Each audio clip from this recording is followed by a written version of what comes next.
مولانا فضل الرحمان نے کہا ہے کہ آرمی چیف کی مدت ملازمت میں توسیع انتظامی معاملہ ہے۔ اسلام آباد میں پریس کانفرنس میں انہوں نے انسداد دہشت گردی ایکٹ میں ترمیم کی مخالفت کر دی۔ کہا کہ 26ویں آئینی ترمیم کی جن شقوں کو واپس لینے پر حکومت آمادہ ہوئی ان کو واپس کیوں لایا گیا؟ نیا ایکٹ 26ویں ترمیم کی روح کے منافی ہے۔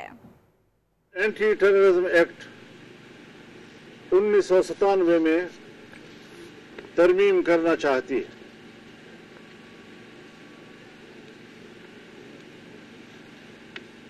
ایک بار پھر ایک ایسا ایکٹ پاس کر رہے ہیں کہ جو اپنے ہی ہاتھوں سے جمہوریت کے چہرے پر کالک پلٹ رہے ہیں۔ آرمی چیف کی مدت ملازمت میں اضافہ کرنا، ایکسٹینشن دینا، یہ انتظامی معاملات ہوتے ہیں، یہ ہر حکومت میں دیے گئے ہیں۔ 26ویں ترمیم کے اصل مسودے میں جن شقوں کو واپس لینے پر وہ آمادہ ہوئی ہے، کیا یہ آج کا ترمیمی ایکٹ یہ اس 26ویں ترمیم میں حکومت کی اپنی آمادگیوں کی نفی نہیں کر رہی؟